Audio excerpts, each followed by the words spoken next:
একটা ছোট গ্রামে এক বৃদ্ধ মানুষ থাকত। তার একমাত্র সঙ্গী ছিল একটা কুকুর, নাম ছিল ভোলু।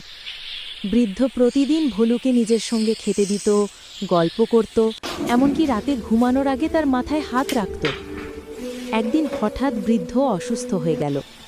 কেউ তাকে দেখতে এলো না, শুধু ভোলু প্রতিদিন তার দরজার সামনে বসে থাকত, চোখে জল নিয়ে। কয়েকদিন পর বৃদ্ধ মানুষটা মারা গেল।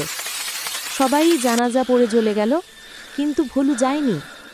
সে বৃদ্ধের কবরের পাশে বসে কাঁদতে থাকল, দিন রাত এক করে।